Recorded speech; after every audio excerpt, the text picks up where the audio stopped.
Vamos tomar os nossos boletins. Pai,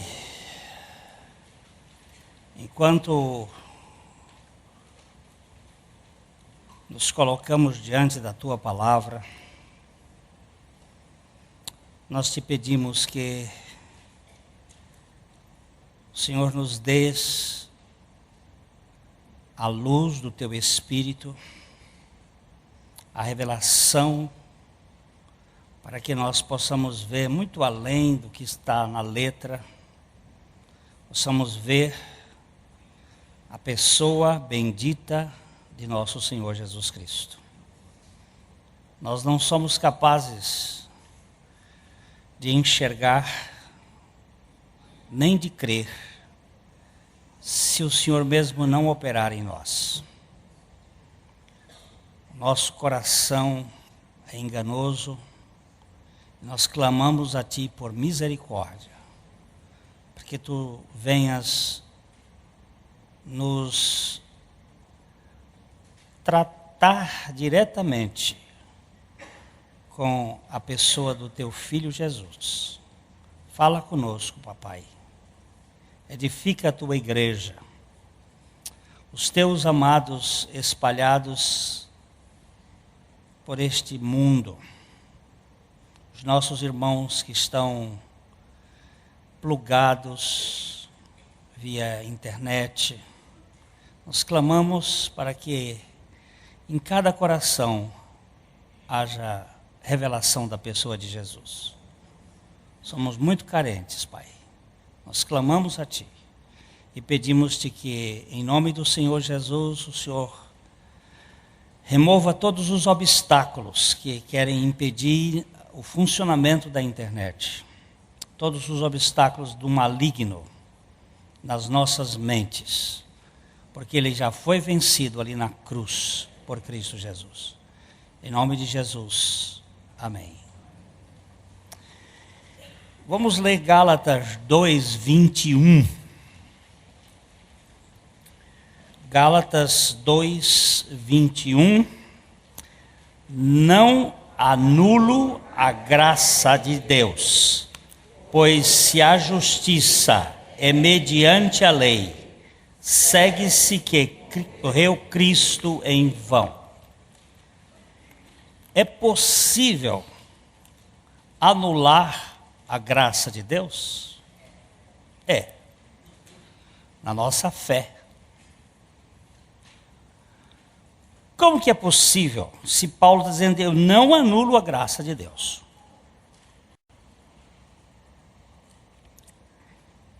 Quando você e eu tentamos viver pela lei. Então, para que serve a lei? 6 observações nós vamos trazer aqui para que serve a lei. Primeiro, para mostrar a pecaminosidade humana.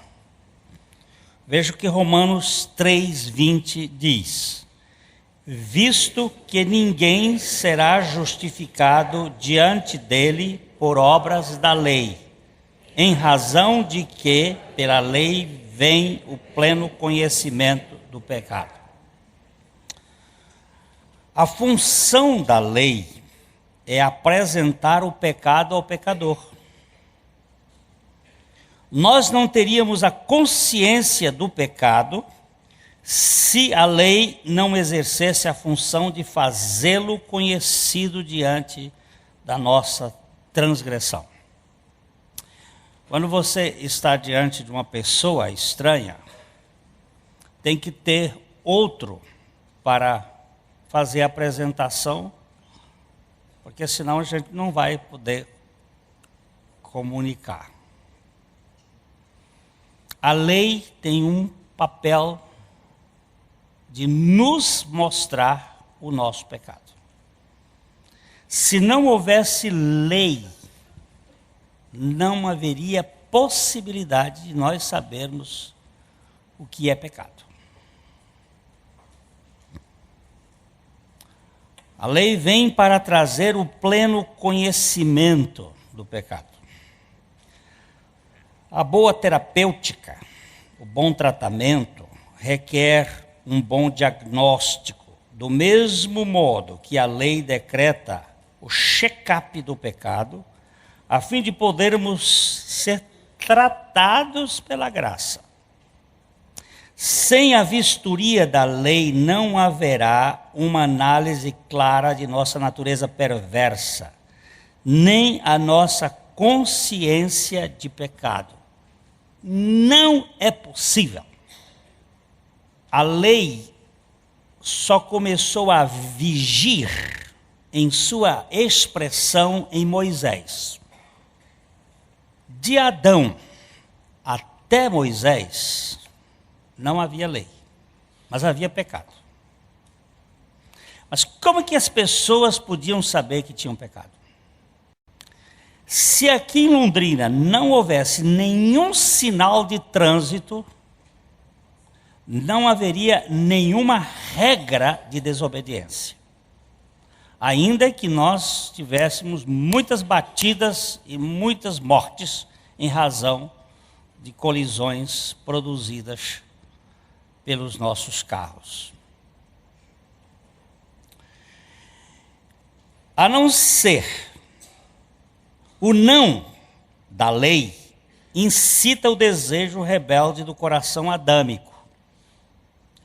O sinal amarelo no trânsito diz, atenção, e o vermelho, pare. Se não houvesse multa, todos seriam verdes. Mesmo com a penalidade, a infração é coisa comum, pois a lei estimula a inobediência. Londrina é a primeira cidade do Brasil em multa por sinal vermelho. Do Brasil não, do Paraná. Primeiro lugar está Londrina. Isso no jornal desta semana. Por quê? Porque Londrina é uma cidade extremamente egoísta, onde os poderes cosmocrátares de Londrina é o poder econômico, poder de dinheiro, dá muita força. Aliás, uma cidade que trouxe uma certa admiração política este ano, porque ela deu o maior índice de votação ao sistema que está vigindo atualmente no Brasil. 73% de votos para o Serra, 71% para o Richa, o Beto Richa. Uma cidade bem politizada, derrubou um bocado de político velho esse ano. E uma cidade extremamente rebelde. Muito rebelde. E a igreja em Londrina sofre muito desta arrogância. É uma arrogância muito forte nossa. E essa igreja aqui é muito arrogante. Esse pastor aqui é muito arrogante. A lei incita a desobediência. Quem é você para dizer que eu não tenho que fazer a minha vontade? Quem é você? Segundo, a lei ocasiona punição.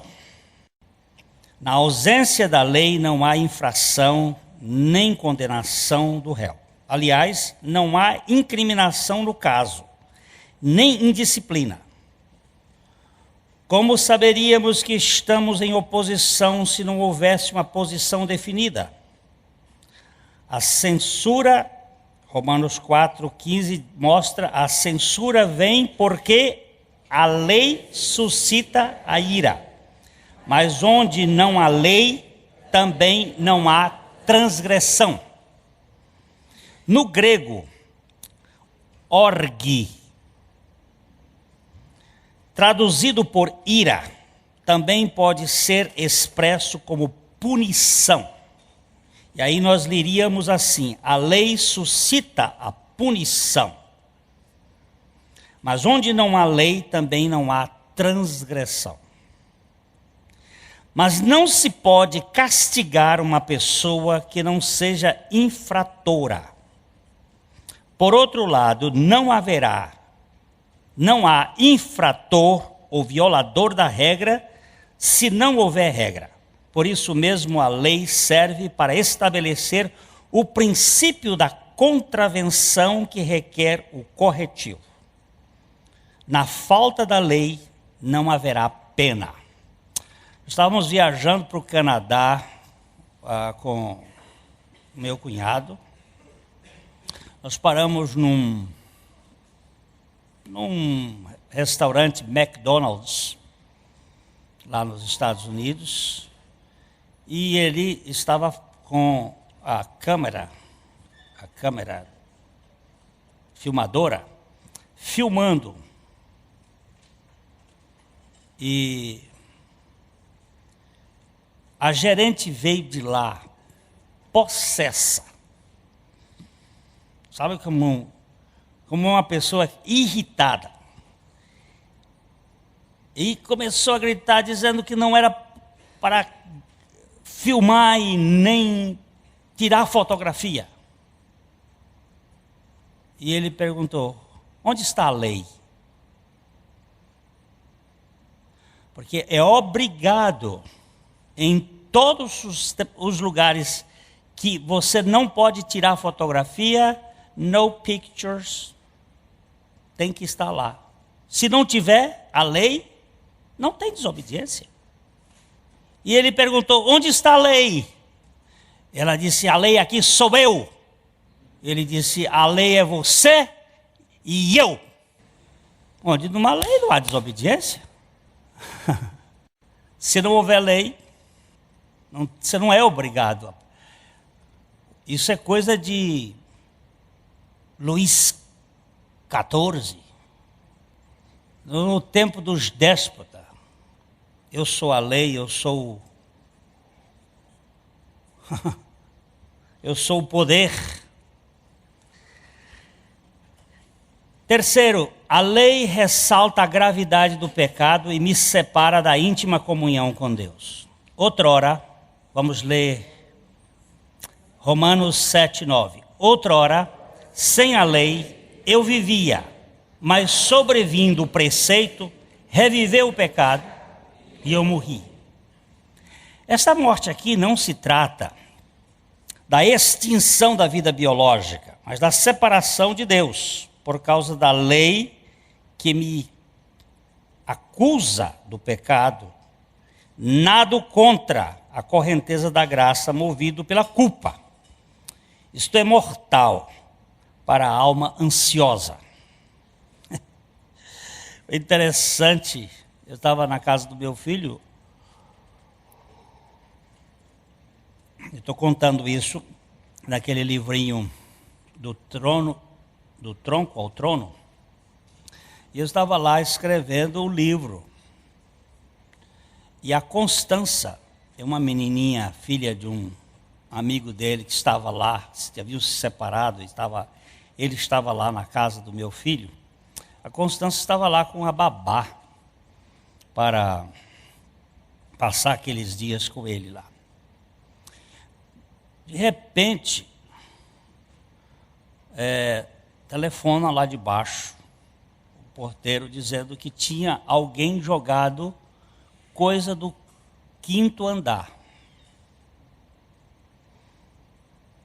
pela janela. Só estava a babá, a criança e eu. Então, eu disse para o moço, digo, olha, não foi daqui. Ele disse, o sistema de monitoramento de câmeras detectou que foi daí. Aí eu cheguei para a babá e disse assim, a senhora jogou alguma coisa pela janela lá embaixo? Porque foram várias coisas. Jogaram uma mão, jogaram uma lata onde punha o açúcar, várias coisas foram jogadas lá de cima da janela. Quebrou uma telha lá embaixo. E ela disse, não. E ela chegou e disse, Constança. E ela disse, não. E já foi ali que aquele não já tinha alguma conotação. Nisso, toca a campainha e é o síndico. Quando a Constança viu que era o síndico que estava chegando, eu abri a porta, ela simplesmente escafedeu-se, correu para dentro do quarto. E eu disse, aqui tem as pegadas da culpa. Porque ninguém se esconde se não tem culpa.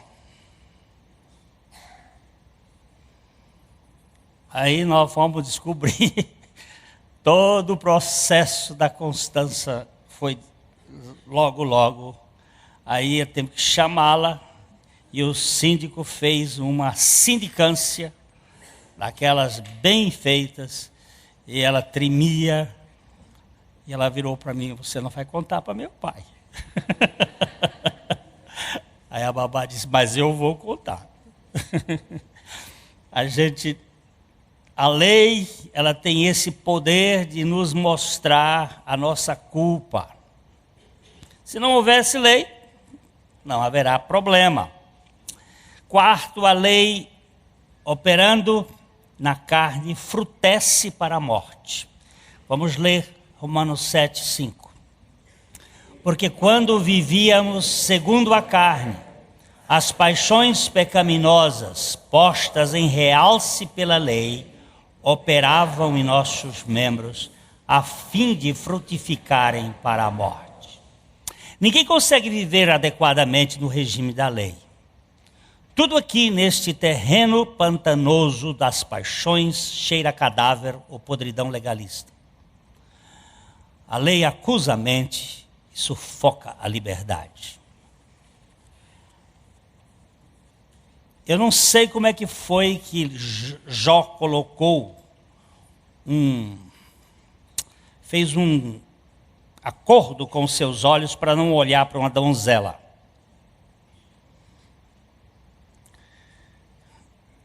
Eu não sei como foi isto. Era uma coisa extremamente forte. Não foi à toa que Pelágio, um dos combatentes da doutrina da graça, que lutou contra Agostinho, disse que eu posso, pela lei, cumprir a lei. Mas eu não consigo entender isto. Posso contar para vocês mais uma vez, quando eu era professor do Isbel, já faz muitos anos, e estava engraxando os meus sapatos ali no centro da cidade, calçadão, e vinha um aluno ali andando perto do Banco do Brasil, e vinha em sentido contrário uma moça dessas bem afeiçoada, bem ajeitada, com carroceria bem identificada, e ela vinha rebolando, e ele olhou para ela, e depois ele acompanhou-a e ficou mirando, sacudiu a cabeça, como quem diz, que coisa. E volta e dá comigo que estou sentado. Então ele rodopia umas 2 vezes assim, eu digo, não tem problema, eu não sou fiscal do Sarney. Nessa época, Sarney era o presidente da, eu ia dizer república, mas não vou dizer. O que você é no escuro. O que eu sou no escuro, quando ninguém está vendo. Não por causa dos olhos dos outros. Como é que a gente funciona diante do aspecto da lei? O que a lei vem fazer? O Otmani, tratando desse assunto, ele disse, cada vez que eu me confronto com a lei e eu vejo quão indigna é a minha natureza.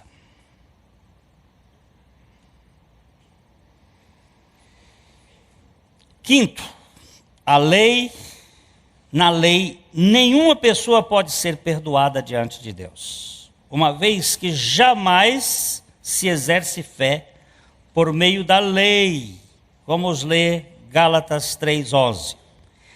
É evidente que pela lei ninguém é justificado diante de Deus, porque o justo viverá pela fé. A lei abstrai a fé da pessoa de Cristo. Você não precisa de lei. Se eu sou... Quem é o grande nadador hoje? Tiago? Daqui do Brasil?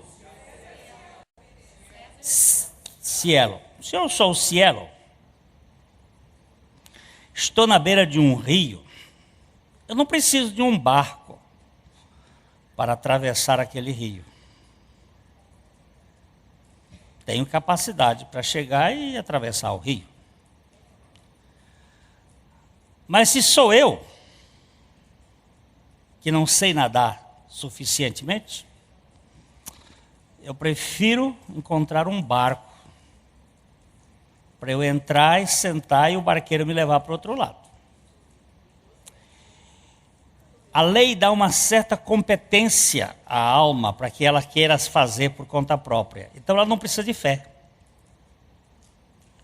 Aquilo que você faz pela lei, você abstrai a fé de Cristo. Você não precisa exercer a fé nele. Você vai por conta própria, você vai atravessar. É impossível haver justificação do pecador através do cumprimento da lei.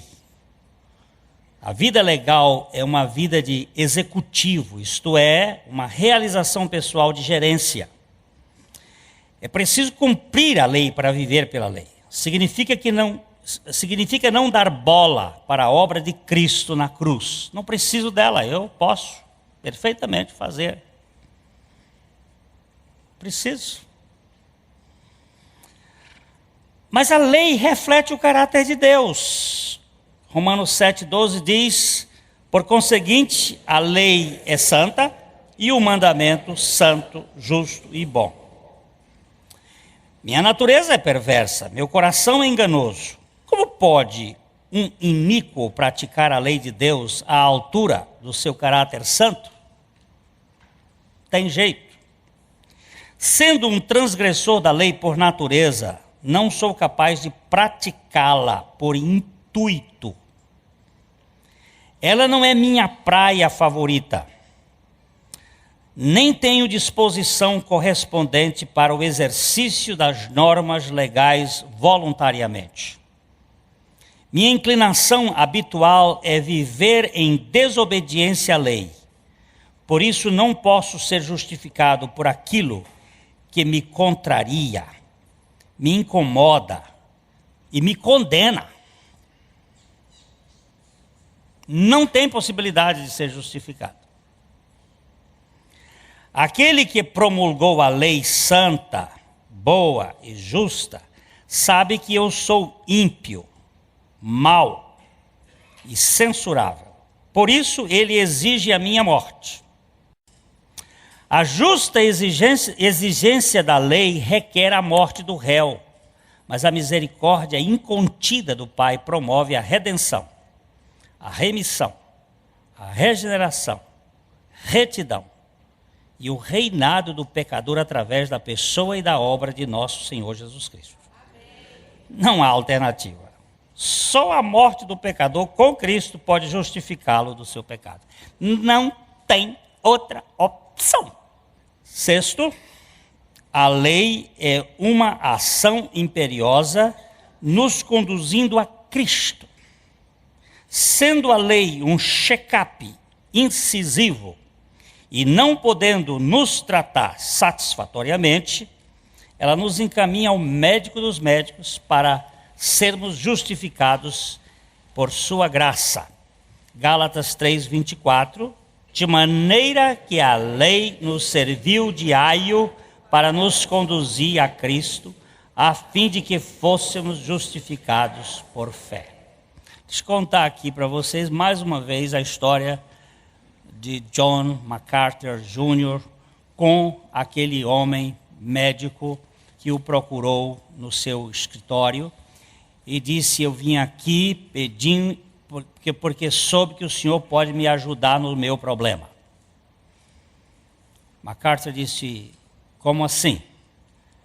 Eu tenho um problema muito sério. Eu estou no 3º casamento, estou muito frustrado. Eu possuo uma clínica de aborto que fatura $8 milhões por ano. E eu estou numa culpa terrível e não consigo viver mais comigo mesmo. E me disseram que você pode me ajudar. MacArthur disse: as suas informações estão erradas. Eu não tenho condições para ajudar você. Eu não sei como alguém pode ajudar você. Eu não sei como eu posso fazer para ajudar você. Mas eu conheço alguém. E ele disse: quem? Ele disse: Jesus. Ele virou para ele e disse: olha, esse cara, eu não creio nele. Eu sou judeu. Não tenho nenhuma preferência por ele. E não gosto dele. Aí o MacArthur disse para ele o seguinte: bem, mas eu não creio que você tenha a mente fechada, tão fechada que não possa querer conhecê-lo. Foi até a sua livraria, sua estante, pegou uma Bíblia e disse: olha, leia o Evangelho de João. Eu não sei porque quase todo mundo manda ler o Evangelho de João. Eu acredito porque João pregou um evangelho muito universal, é mais fácil de se compreender. Eu teria mandado ele ler o evangelho de Mateus, que era para judeu, mas ele deu logo para João. E disse: daqui 15 dias você me procura. 15 dias estava o homem de volta. E o MacArthur, quando o encontrou, disse assim: e aí, como é que é? Quem é o cara? Ele disse: eu não gosto daquele cara. Ele disse: o cara é o Messias, o Filho de Deus, que veio a este mundo para salvar os pecadores. E ele realizou uma tão grande salvação que me fez morrer juntamente com ele. MacArthur disse: espera, isso não está no livro de João. Ele disse: eu já estou em Coríntios. E ele já tinha caminhado por Atos e passado por Romanos. Em Romanos ele encontrou uma revelação para ele. Olha, eu não posso justificar, mas eu posso lhe conduzir a quem pode lhe justificar. Eu não posso lhe ajudar. A lei faz um diagnóstico perfeito da pessoa, mas ela diz assim: eu não sou terapêutico. Eu sou apenas aquele que faz o exame. Vocês sabem que existem as clínicas que servem para fazer os exames. Existem aquelas outras em que o médico vai fazer o tratamento. O que a lei vai fazer? Vai fazer o diagnóstico. Qual é o diagnóstico da lei para mim? É que não tem nada que preste. Qual é o diagnóstico da lei para mim? É que eu sou um corrupto por natureza. Qual é o diagnóstico da lei para mim? É que não há nada em mim que seja aproveitável diante de Deus. Esse é o diagnóstico. Agora, quem vai dar a terapêutica? Quem vai dar o tratamento? É Jesus. Então, ele disse que a lei serviu de aio, serviu de pedagogo, serviu como o condutor. O seu caso é este, gravíssimo. Não tem jeito. Então, eu vou lhe levar para o outro médico. Eu tive um médico no Rio de Janeiro, Dr. Júlio Pimentel. Ele era alopata. E a mãe dele ficou doente. E o médico grande no Rio de Janeiro, naquela ocasião, o grande médico, era o Carlos Chagas, que vocês conhecem aí dos estudos da doença de Chagas. E o Carlos Chagas foi lá e olhou e disse, infelizmente, eu não posso fazer nada mais por sua mãe. Mas existe um médico lá em Petrópolis, um alemão que é homeopata. Quem sabe ele pode fazer alguma coisa. Dr. Júlio Pimentel pegou um trem, foi lá em Petrópolis, pegou o alemão, trouxe. Ele chegou, a velhinha em coma, ele sentou do lado dela, fez exames de pulso, examinou as carótidas, examinou aqui e tal, pegou um vidro, um copo d'água, pegou um vidrinho, colocou uma quantidade de coisa ali, mexeu, sentou do lado da velhinha e começou a dar aquilo na boca. 15 minutos, meia hora,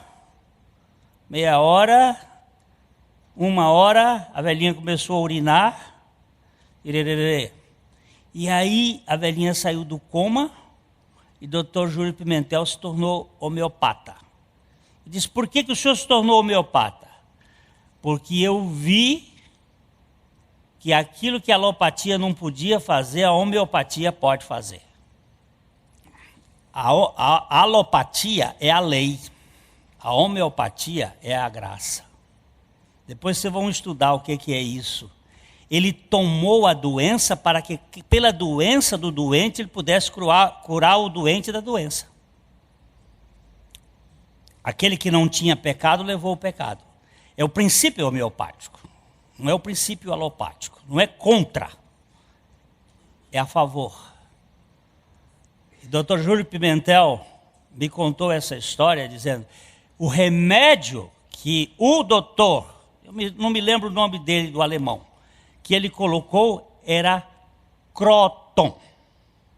E Croton é o veneno da cascavel.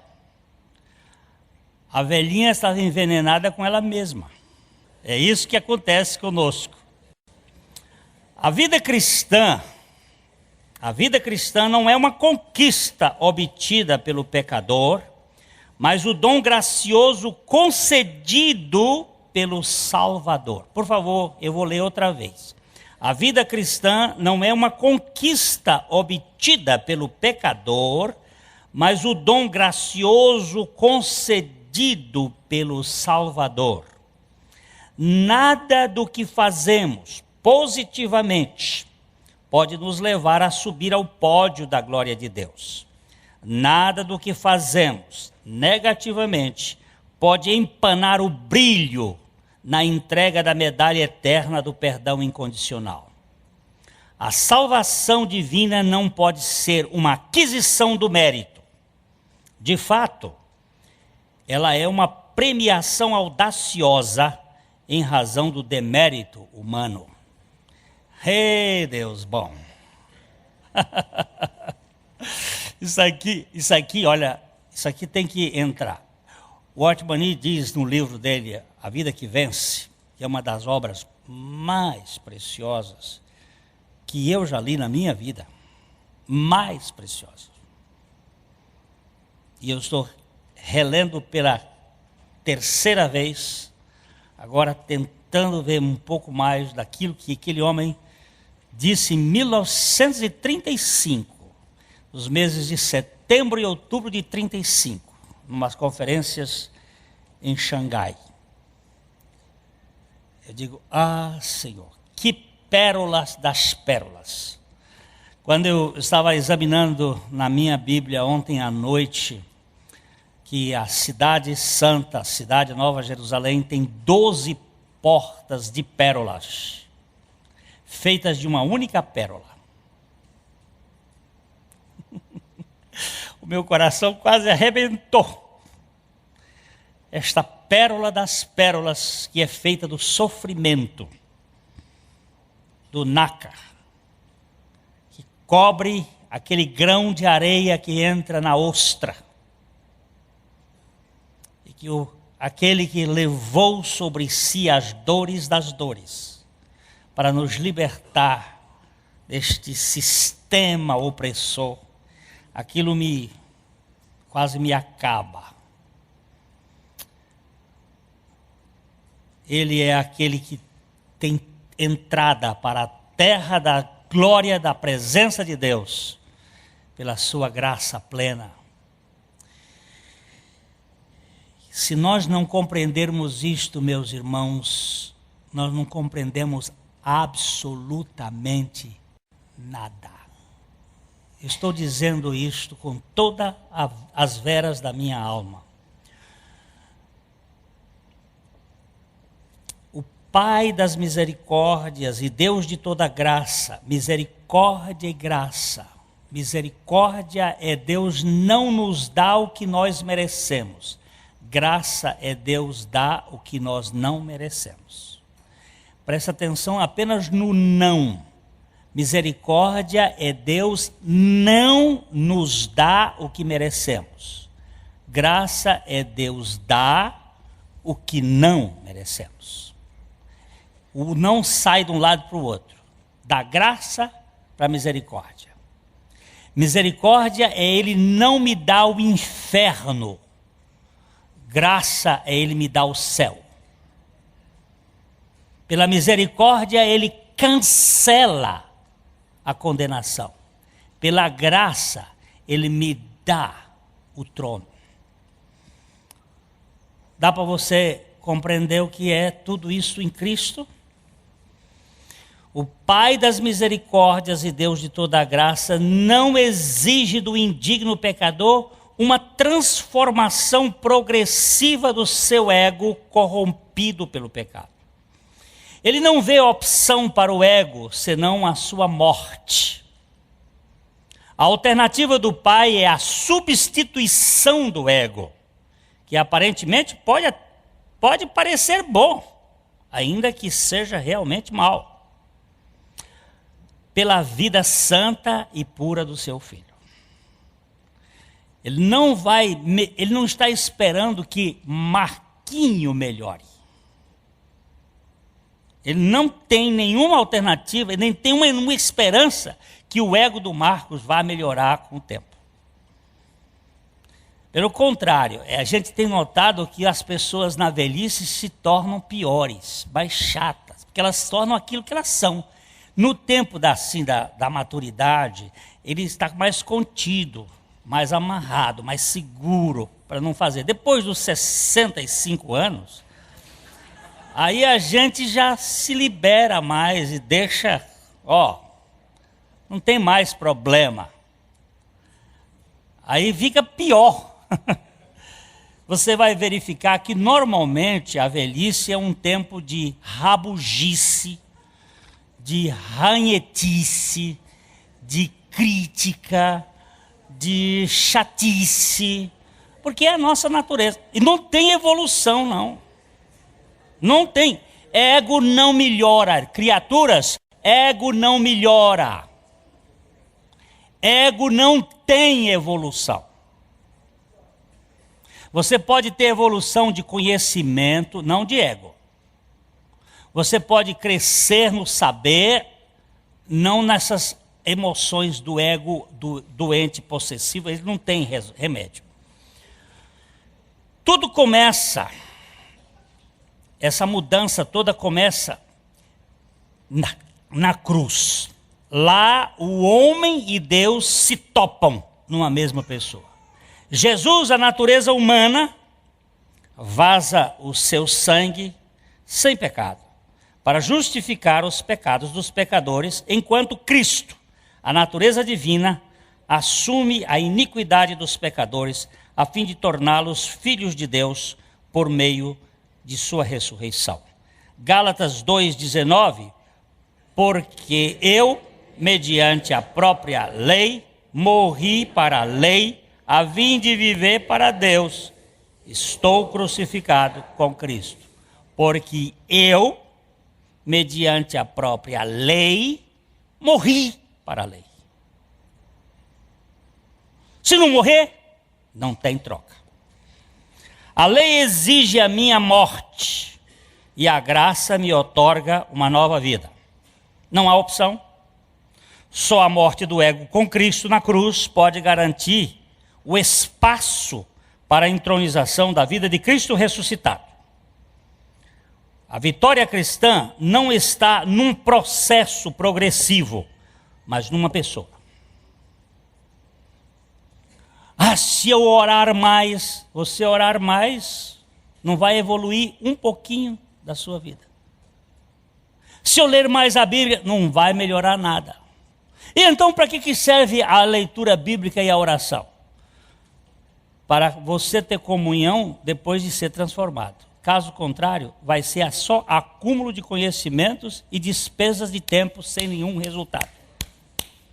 Não quero fazer... você pode virar um monge, uma monja. Você pode virar o que você quiser. Não vai resolver o problema. Porque se resolvesse, Jesus Cristo não precisava vir. Era anular o sacrifício de Cristo. Não tenho esperança em mim e não tenho esperança em você. Quando eu conversei com a ministra aqui, há umas semanas atrás, eu disse: ministra, eu não creio em político, como eu não creio em pastor, como eu não creio em mim e não creio na senhora. Não creio, sabe por quê? Porque vida humana não tem solução. O ser humano é corrupto por natureza. E havia um pastor que estava junto ali, e ele disse: olha, o pastor Glenn é um profeta.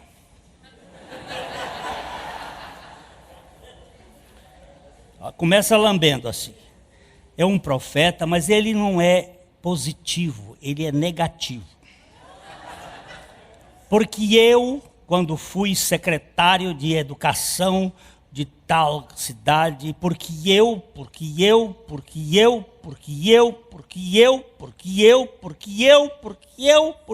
5 minutos de porque eu. Quando terminou de dizer tudo aquilo, ele disse: está vendo, ministra, por que eu não creio? Porque se fosse Cristo, não era ele. Se é ele, não é Cristo. Enquanto nós estivermos falando porque eu, que eu fiz, não foi Cristo. O homem cambiado, trocado, ele diz: não mais eu, mas Cristo.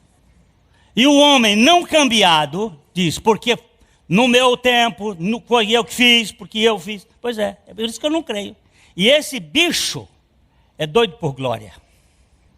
Ao nos incluir em Cristo crucificado, o Pai substituiu o nosso ego co-crucificado com Cristo pela vida ressuscitada do seu Filho. A questão aqui não é de evolução espiritual do ego adâmico, mas de uma permuta pela vida de Cristo. Nada que seja do nosso ego, descendente de Adão, é aproveitável diante de Deus, pois até as coisas aparentemente boas estão todas contaminadas pelo egoísmo vanglorioso. É por isso que Lutero dizia assim: eu tenho mais medo do meu coração do que do Papa com todos os seus cardeais. O meu coração. E se não for trocado, não há vitória. Mas eu não já recebi Cristo? Sim, eu creio que você foi salvo, Cristo, mas ele não está no trono. Ele está lá sentadinho no meio fio como um mendigo esperando a hora de você se cansar dos seus fracassos. E quando você cansar dos seus fracassos e você disser: Senhor, assuma o controle, ele vai dirigir. Imagina, olha aqui, comigo acontece isso muito, quando vamos para o Piauí. Eu vou dirigindo, eu gosto de dirigir, tenho prazer em dirigir. Eu pego o carro daqui e vou ao Piauí. Mas tem horas que eu canso. E quando eu estou cansado é um perigo. A minha mulher está descansada. E ela dirige melhor do que eu. Se bem que o pé dela é mais apertado do que o meu. As nossas multas sempre são quando ela está dirigindo.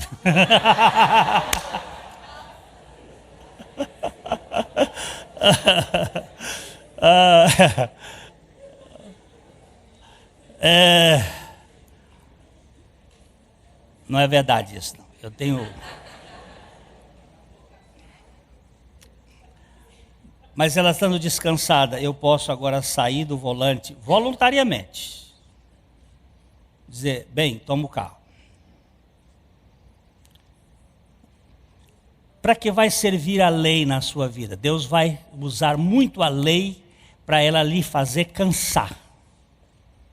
Por que nós temos fracassos na nossa vida espiritual? Porque na bendita economia e administração de Deus, Ele, na sua soberana vontade e graça, não sendo um déspota, nenhum exercedor de poder de cima para baixo, Ele vai permitir que Satanás e as circunstâncias do pecado nos levem aos fracassos mais profundos até que nós desistamos de nós mesmos e digamos a Ele, assuma a direção.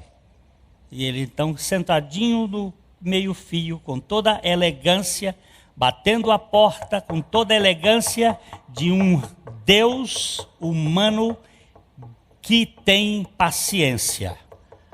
Aí quando você abre a porta, Ele entra e ceia, e você ceia com Ele. Ele entra no trono e diz assim, agora eu vou governar, e você pode dormir aí do seu lado, porque aos meus amados eu dou enquanto eles dormem.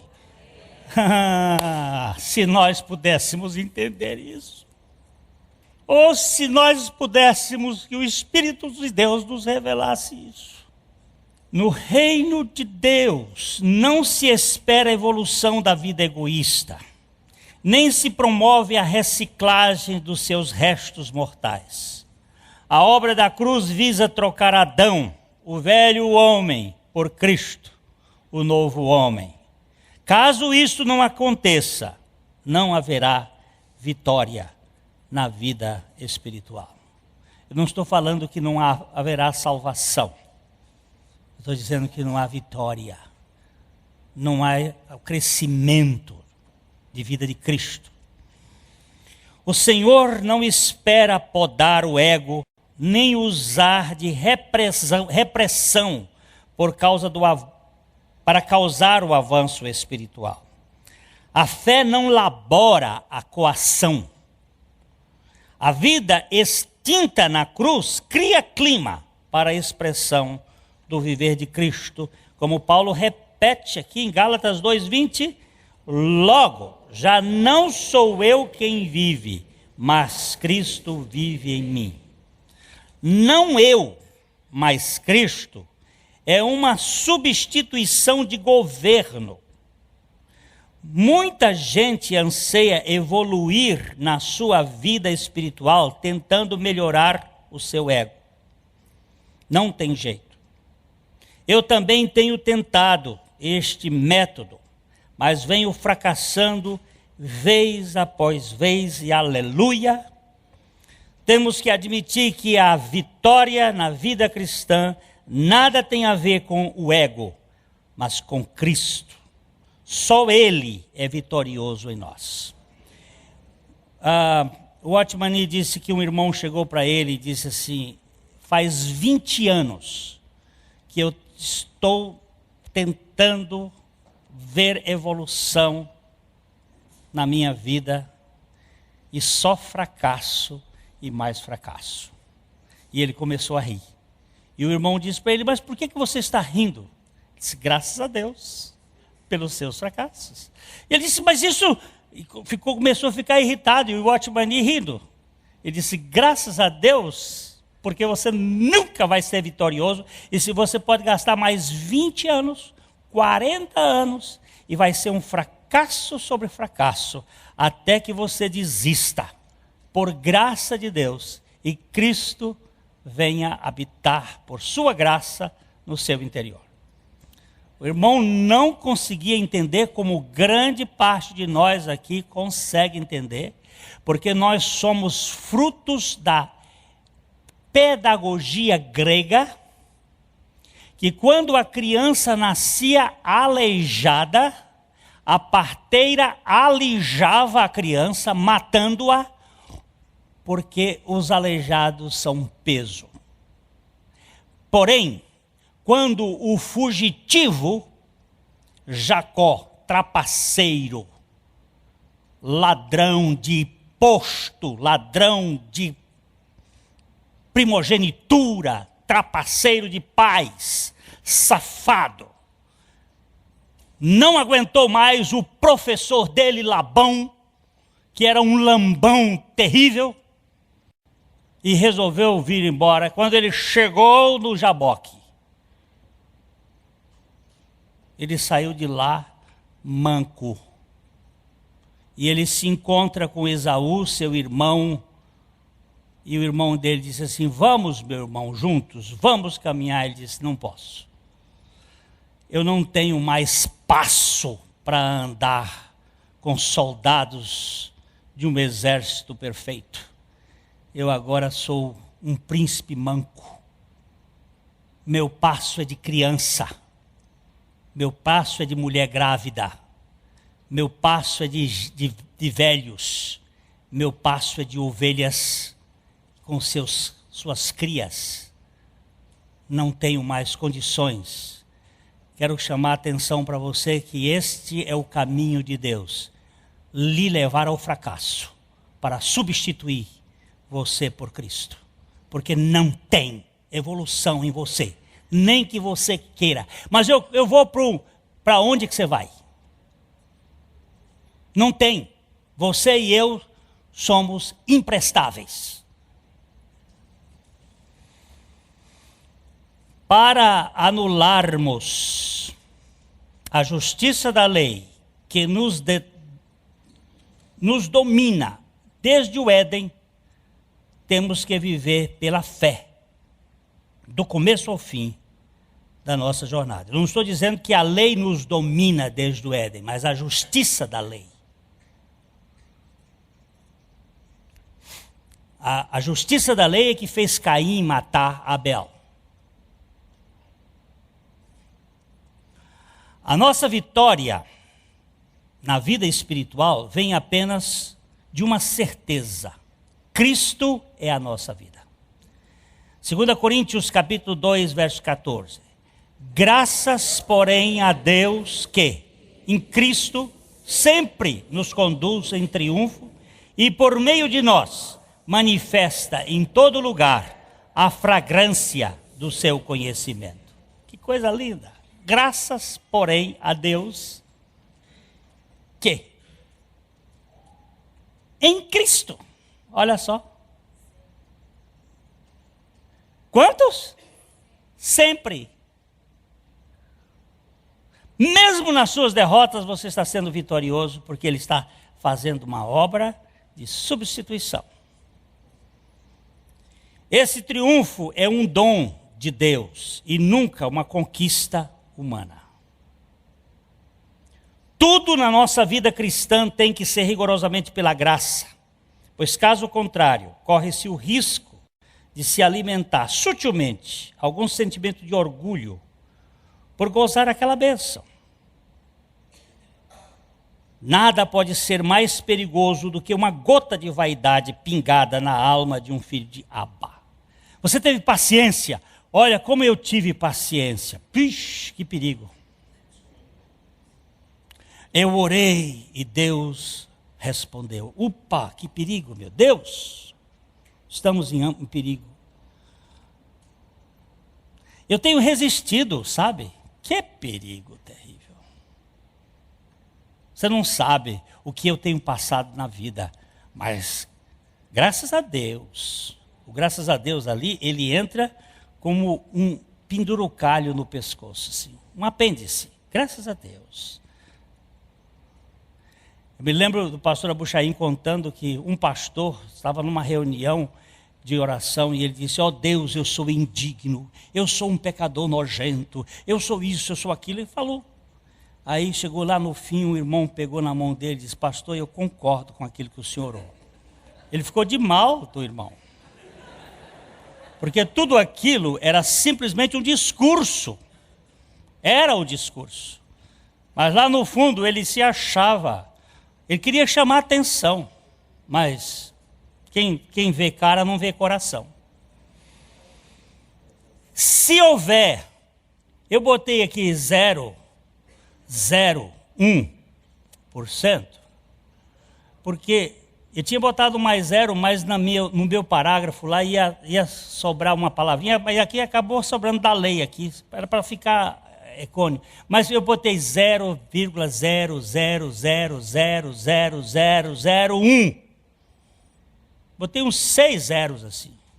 Mas pode ficar assim 0,01% de mérito, de nossa parte.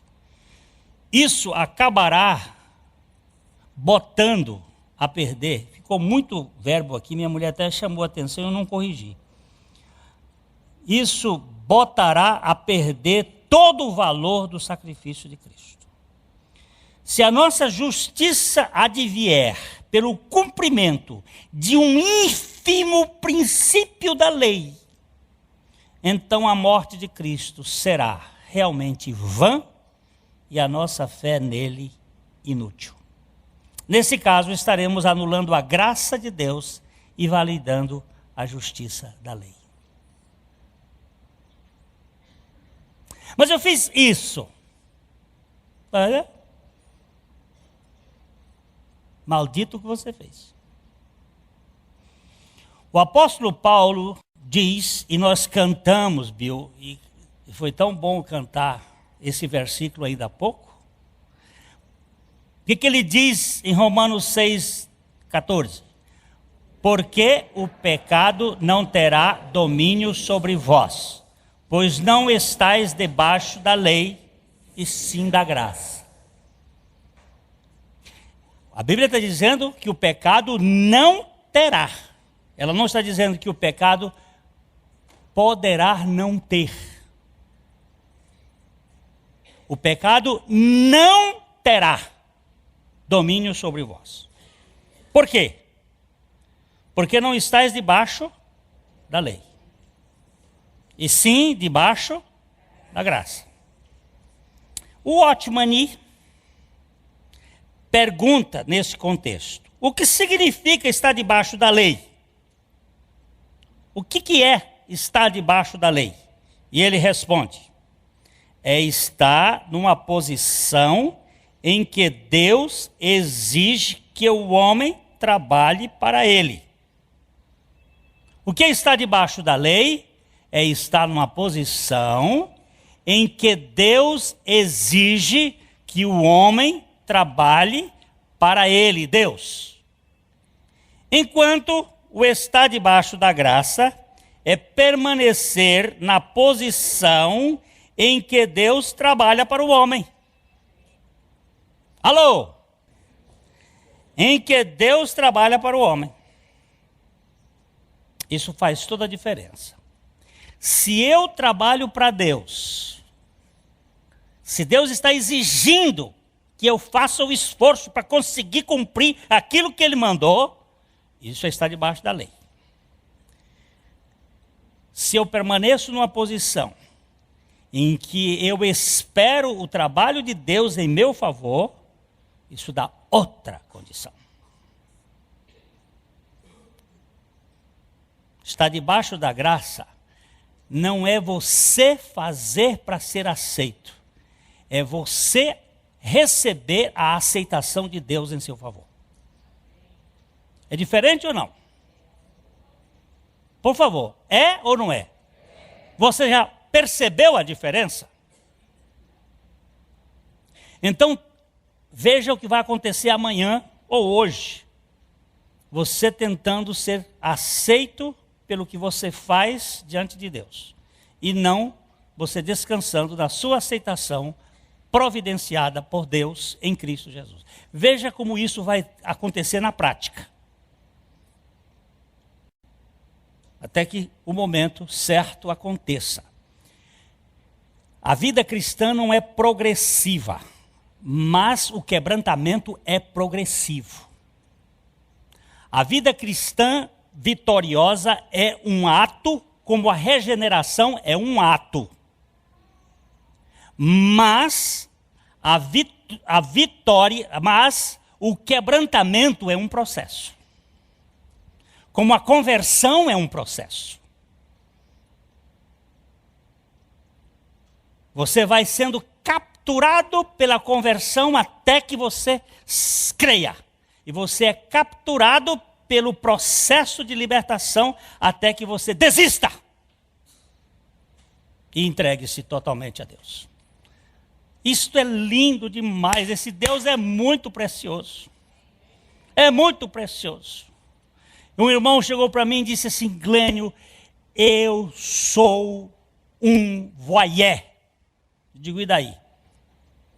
Eu vejo pornografia, eu faço propósito, depois eu choro. Eu digo, muito bem, continue. Continue.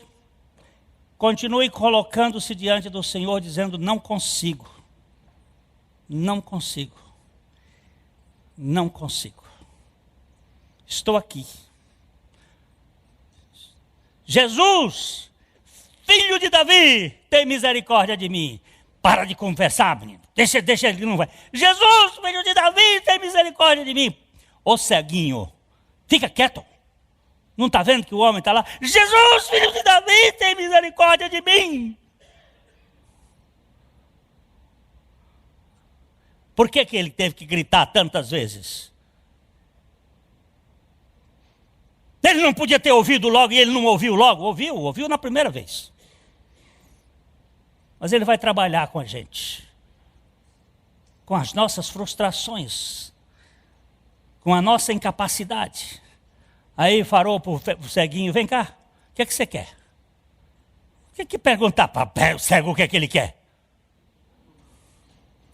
Quero ver. Então, pode ir embora vendo. Gente, por favor, está fracassando? Senhor, para mim não tem jeito. Eu estou debaixo da graça, viu? E você? A vida de Cristo em nós não é tomada à força, nem adquirida a mérito. Ela é uma dádiva da graça, que cresce graciosamente, alimentada pela palavra de Deus, através do poder do Espírito Santo que habita em nosso interior. E toda diligência, agora presta atenção aqui, essa frase. A primeira parte é uma coisa. A vida cristã em nós não é tomada à força, não é adquirida a mérito. Ela é uma dádiva da graça. É uma dádiva que cresce, graciosamente alimentada pela palavra de Deus, através do poder do Espírito Santo que habita em nosso interior. Segunda parte. E toda a diligência de nossa parte, todo o esforço, vamos usar, de nossa parte, toda a ação de nossa parte, é também patrocinada, é também sustentada, é também conduzida pela suficiência da graça do Pai, para a glória de nosso único e soberano Senhor e Salvador, Jesus Cristo. Aleluia, aleluia, aleluia, amém, e assim seja. Isso é graça sobre graça. Fora disso, é peso e mais peso. Agora, vou dizer uma coisa. O que você quer? Você quer chegar na igreja e dizer, graças te dou porque não sou como os demais homens, roubadores, adúlteros, e sair dali com um peso tremendo? ou chegar diante de Deus e dizer: Senhor, tem misericórdia de mim, que sou um pecador. Eu estava lendo a carta aos Laodiceia, a Laodiceia, não a carta que Paulo escreveu, que esta se perdeu, mas a carta que João escreveu, que o Senhor escreveu através de João. E quando eu cheguei nesse ponto, eis que eu estou à porta e bato. Se alguém ouvir a voz, a minha voz, e abrir a porta, eu entrarei e cearei com ele e ele comigo. E aquele ponto eu fui muito tocado. Porque sempre a gente vê este texto como se fosse um texto evangelístico. E não é um texto evangelístico. Ele não está falando para pecador no sentido de receber a Cristo. É para a igreja. E ele pode ter dois sentidos. O primeiro sentido é que a igreja de Laodiceia é a última igreja do período das igrejas. A primeira igreja é Éfeso, a última é Laodiceia. Dos 7 períodos das igrejas. Então ele estaria dizendo que está à porta. Está aí para chegar. Muito bem. Mas também, e aí é onde eu penso que a coisa é mais séria, ele está dizendo, a igreja de Laodiceia, aquela igreja que diz assim: eu não tenho falta de coisa alguma, eu sou rica, eu sou abastada, eu me basto, eu não preciso do Senhor. O Senhor está lá do lado de fora, eu estou... Ele está dizendo a essa igreja arrogante, orgulhosa, soberba, que ele está do lado de fora, querendo participar da ceia. Aquela ceia que ele disse: vocês repitam isto até que eu volte. Eu quero participar com vocês da ceia. É uma piada muito séria. Estado do Alabama, onde os negros foram muito pisoteados na cultura americana. Um negro estaria orando diante do trono de Deus, depois de ter se formado na Universidade de Harvard, igual o Obama, e ele queria participar de uma igreja batista de brancos, mas os brancos não deixavam ele entrar lá, porque ele era negro. E então ele dizia: Senhor, eu queria tanto participar dessa igreja, mas eles não me recebem. Faz 20 anos que eu entro lá e eles não me recebem. Então o Senhor disse para ele: não chore, meu filho, não chore, que não é só você que não é recebido lá. Você faz 20 anos e eu desde a fundação que quero entrar lá e não consigo. Eles não me deixam. Eles têm tudo. Eles se bastam. E eu não posso entrar. Eis que o Senhor está dizendo: eu queria ceiar com vocês, mas vocês não deixam. Eu espero que hoje, quando nós estivermos neste momento de lembrança do Senhor, que nós possamos lembrar o que Ele fez por nós. E lembrar que aquela morte não era simplesmente substitutiva. Não é que Ele estava morrendo por mim. Pastor Ari Veloso me disse que tem feito uma série de perguntas aos crentes aqui em Londrina, e ele tem ficado muito pressionado com as respostas que ele tem ouvido, que os crentes dão. Por que você está na igreja? Como foi que você encontrou o Senhor? Totalmente baseada neles, nunca baseado na graça de Deus.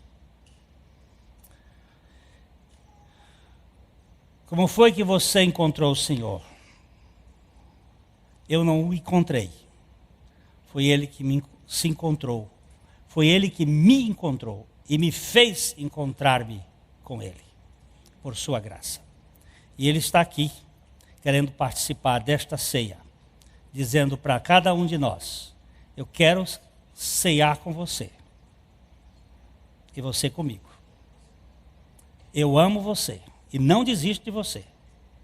Ainda que você faça as coisas mais feias que possa alguém fazer, eu não vou desistir de você.